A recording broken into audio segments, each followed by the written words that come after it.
মূলত ডিসকাশন এবং আগামীতে কি এক্সপেক্ট রয়েছে?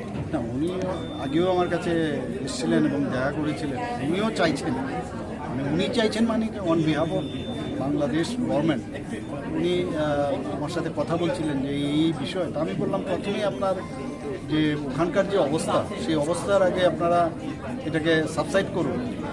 মানে যে ধরনের ওখানে নির্যাতন ইত্যাদি আমরা শুনি, প্রথমে তো এটাকে আপনারা যত তাড়াতাড়ি সম্ভব সেগুলো যতক্ষণ ধরে আপনারা না করবেন রিলেশন সেখানে হবে না।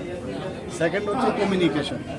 আপনাদের সাথে যদি কমিউনিকেশন, যেগুলো আমরা অলরেডি বিনিয়োগ করে ফেলেছি, রেল লাইন থেকে আরম্ভ করে আমাদের মৈত্রী সেতু থেকে আরম্ভ করে সব কিছু হয়ে গেছে।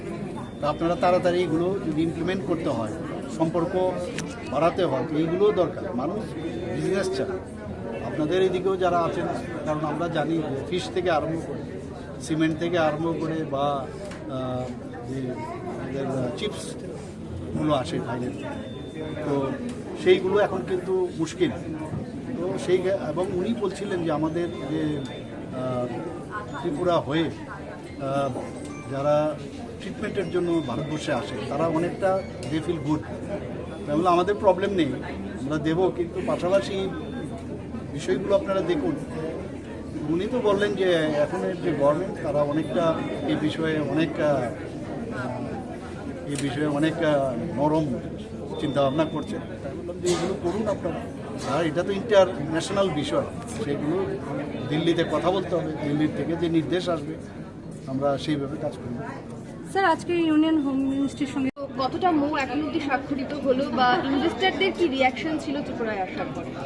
কালকে যারা এসেছিল তারা সবাই খুশি, এবং ত্রিপুরার মানুষ সবাই আপনারা জানেন যে অতিথি পরায়ণ। তো ওরা তো এগুলো দেখে না, সবকটাই সুপারফিশিয়াল অন্যান্য জায়গায় গেলে। ওরা দেখে খুবই আনন্দিত, খুশি। এটা দরকারও, কারণ এটা কিন্তু ফেস অফ আওয়ার স্টেট। তো সেদিন তো মানে গতকাল আমাদের স্টেজের মধ্যে অনেকগুলো বড় বড় যারা জায়েন্ট ফিগার রয়েছেন, তাদের তো মৌ হয়েছে। পরবর্তী সময় এখনও কিন্তু মৌ চলছে, 2টো পর্যন্ত মৌ চলছে। তো আমার কাছে যা খবর আছে, আমি তো কালকে বললাম যে 500 জনের মতো হবে, এখন তো 1200 হয়ে গেছে।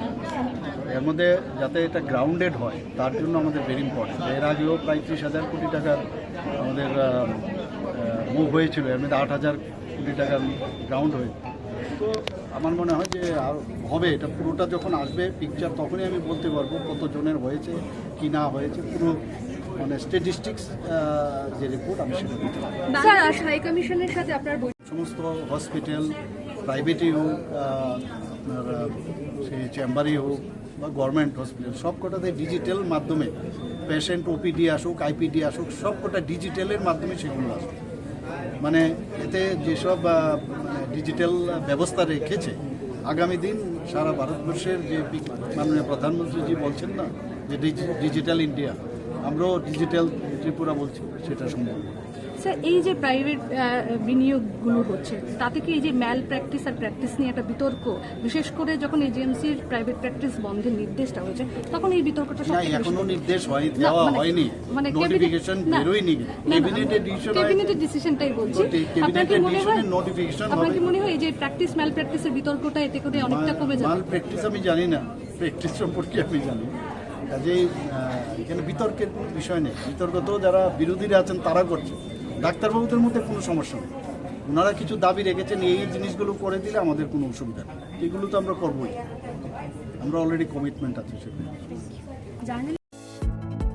Shape your future with technology at NALED Agartala. Under NALED, deemed to be University of Ministry of Electronics and IT, Government of India. Admissions for the 2026 to 27 academic session is going on. Choose from industry-focused programs including Diploma in Computer Science and Electronics Engineering, BCA, BTech in Computer Science and MTech in Data Engineering.